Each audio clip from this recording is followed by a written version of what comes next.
Welcome to ज्ञान classes circus. ज्ञान classes circus में आप लोगों का स्वागत है। आज हम लोग कक्षा 10 के विषय विज्ञान का चैप्टर संख्या 4 पढ़ेंगे, जिसका नाम है कार्बन एवं उसके यौगिक।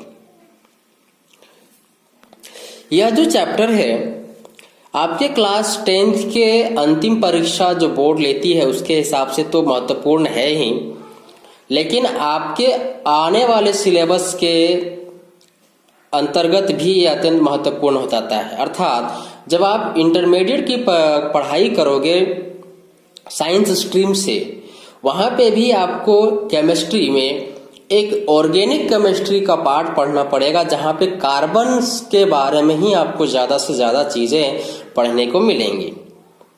तो सवाल ये उठता है कि आखिर कार्बन के बारे में इतना विस्तृत जानकारी लेने का क्या मामला है, आखिर क्या आवश्यकता ऐसा है, क्या महत्वपूर्णता है कि हम इस कार्बन के बारे में इतना अधिक विस्तार से पढ़ने का कोशिश करते हैं या जानने का कोशिश करते हैं।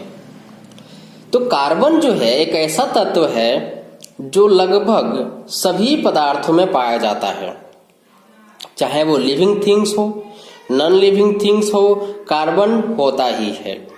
For example pencil, chair, pen, human beings and animals as well, ये सारे में कार्बन होते हैं। कार्बन एक अधातु है जिसका परमाणु संख्या 6 होता है। वायुमंडल में, पृथ्वी के भूपर्वटी में या अलग अलग रूपों में उपस्थित होता है।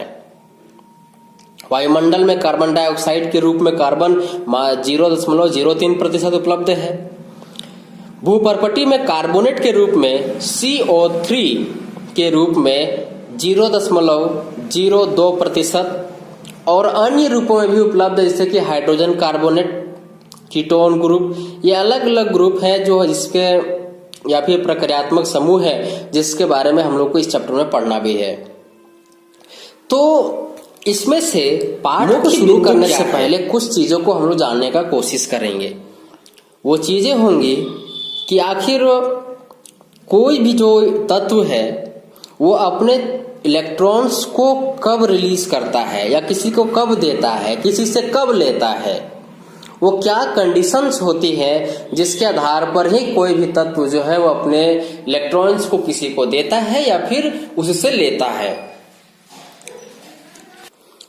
कोई भी कक्षा जो है वो कितना इलेक्ट्रॉन को रख सकता है, कितना धारण करने की उसमें क्षमता है, कुछ ऐसे ही सवालों का जवाब सबसे पहले हम लोग ढूंढ लेंगे, ताकि जब चैप्टर में इन सारे शब्दों को सुने तो वहां पे समझने में कोई समस्या ना हो कि आखिर ये कैसे हो रहा है। तो आइए शुरू करते हैं। यहाँ पे हम जानने का कोशिश करेंगे कि इलेक्ट्रॉनिक विन्यास किस प्रकार से लिखा जाता है। उसमें से सबसे महत्वपूर्ण चीजें होती हैं कक्षाएं। किसी भी तत्व की कक्षाओं में कितना इलेक्ट्रॉन है, ये बाह्यतम कक्षा में कितना इलेक्ट्रॉन है, ये जो कुछ शब्द आ रहे हैं इसको हम लोग जानने का पहले कोशिश करते हैं।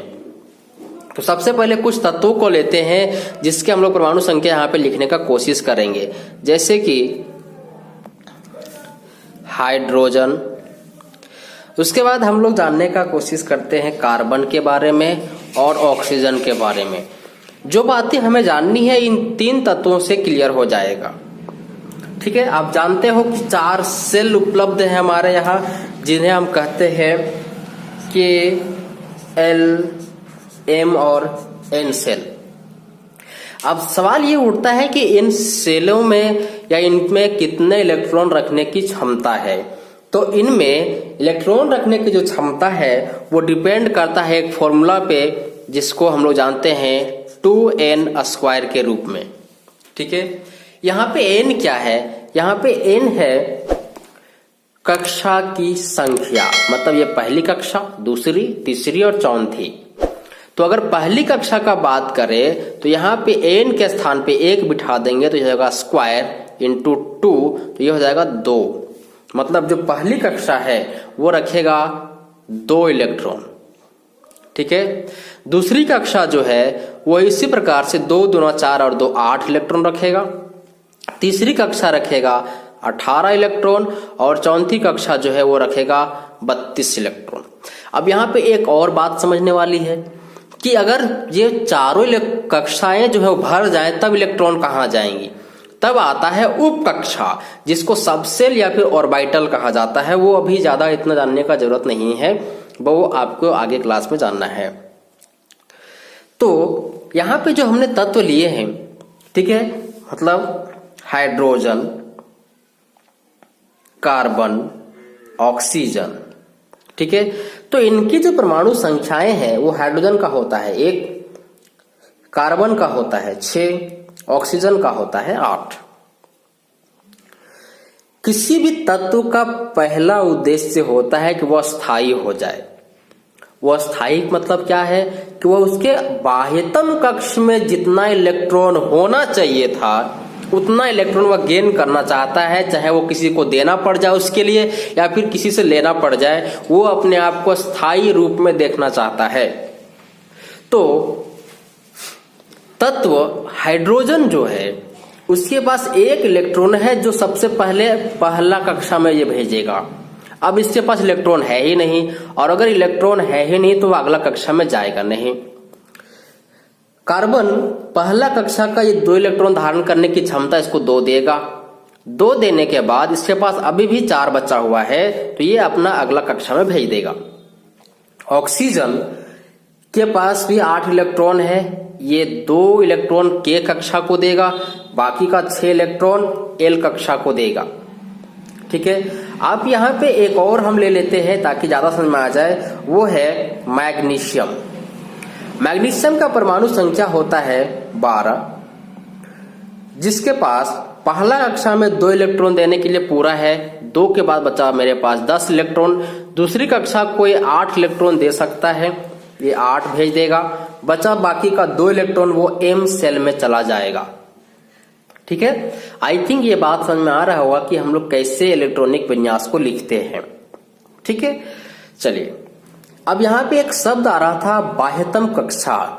किसी भी तत्व का अंतिम इलेक्ट्रॉन जिस कक्षा में जा रहा है वही उसका बाह्यतम कक्षा होगा। अर्थात हम ये नहीं कह सकते हैं कि तत्वों के बाह्यतम कक्षा जो है वो हमेशा एक ही होता है। मतलब मेरा कहने का मतलब ये है कि हाइड्रोजन का अगर के है तो बाकी सबका भी के ही होगा, ऐसा नहीं है। वो उस तत्व पे निर्भर करता है कि उसके पास कितना इलेक्ट्रॉन है और उसका अंतिम इलेक्ट्रॉन किस कक्षा में जा रहा है।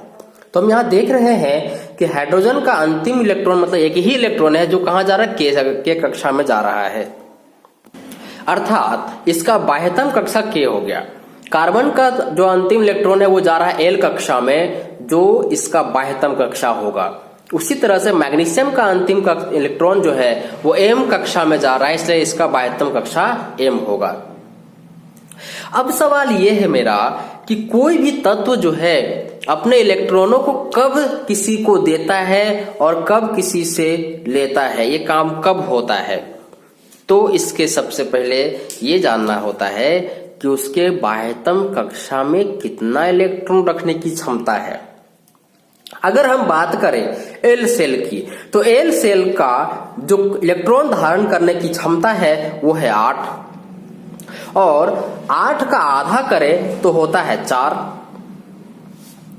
तो 8 का आधा हो गया 4, मतलब ये हुआ कि अगर किसी तत्व का अंतिम इलेक्ट्रॉन केवल अगर एल सेल में पहुंच रहा है और एल सेल के धारण करने की क्षमता 8 है, जिसका आधा इलेक्ट्रॉन 4 होता है, अगर 4 से कम इलेक्ट्रॉन है उसके पास बाह्यतम कक्षा में, तो वो इलेक्ट्रॉन हमेशा किसी दूसरे तत्व को देगा, ठीक है, किसी दूसरे तत्व को देगा।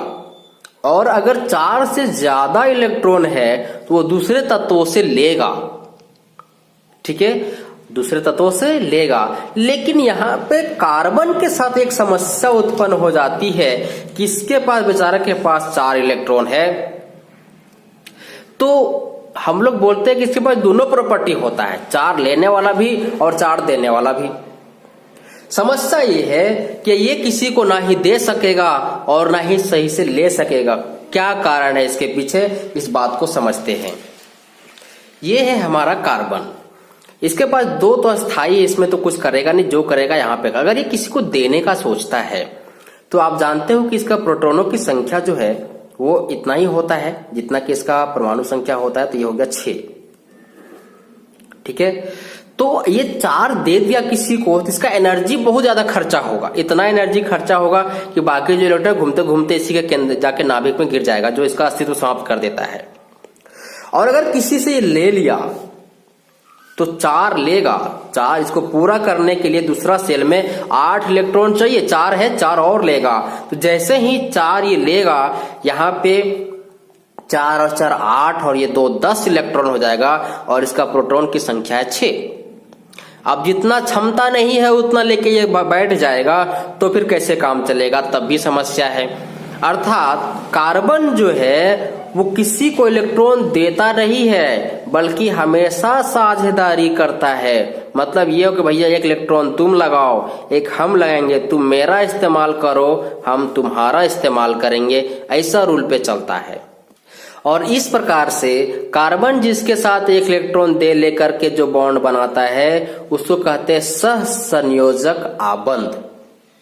ठीक है, अब सवाल ये उठता है कि जिसके पास लेने देने वाला ही समस्या है, मतलब ये हुआ कि आधा से ज्यादा आधा से कम है, वो किस प्रकार का बॉन्ड बनाता है या फिर आबंध बनाता है, तो वह जो है वैद्युत संयोजक आबंध बनाता है। जैसे कि बात करें कि MgCl2, ठीक है। अब जो मैग्नीशियम है उसके पास परमाणु संख्या 12 होता है, तो पहला कक्षा में 2 देगा, दूसरा में 8 देगा, तीसरा में इसका बाह्यतम कक्षा में 2 इलेक्ट्रॉन चला गया। क्लोरीन बेचारा एक क्लोरीन का 17 होता है, तो इसको पूरा होने के लिए भैया चाहिए इलेक्ट्रॉन 1। ठीक है, अब इसको 1 चाहिए तो बोला कि मैग्नीशियम को बोलेगा भैया तुम्हें हमको 1 दे दो, तो बोला कि नहीं मेरे पास 1 नहीं है 2 गो है, हम तुमको अकेले देंगे फिर मेरा काम तो बनेगा नहीं, तुमको तुम्हारे साथ शेयरिंग काहे को करें। तो बोलेगा तुम दोनों आ जाओ, तो ये क्या होगा कि मैग्नीशियम अकेला 2 क्लोरीन के साथ शेयरिंग करता है, ये इसका ये दोनों को इलेक्ट्रॉन दे देगा, बोलेगा जाओ तुम लोग पूरा हो जाओ। अब इसको देने में ही फायदा है ना, बताइए। इसका अगर यहाँ पे आता है तो अस्थायी हो जाएगा, आगे जाएगा तो बहुत सारा इसको लेना पड़ेगा, जो कि लेने का गुण तो है नहीं। अर्थात कार्बन जो है वो हमेशा सहसंयोजक आबंध बनाता है, मतलब हमेशा साझा करता है। अतः अगर अब आपको हम चैप्टर में ये सारी बातें बोलेंगे कि सहसंयोजक आबंध बना रहा है या फिर बाह्यतम कक्षा में है या फिर हम इलेक्ट्रॉनिक विन्यास लिख रहे हैं, कितना सेल कितना इलेक्ट्रॉन जा रहा है, तो आई थिंक अब ये सारी बातें आपको क्लियर हो गई होंगी और चैप्टर आपको अच्छे से समझ में आएगा। तो चैप्टर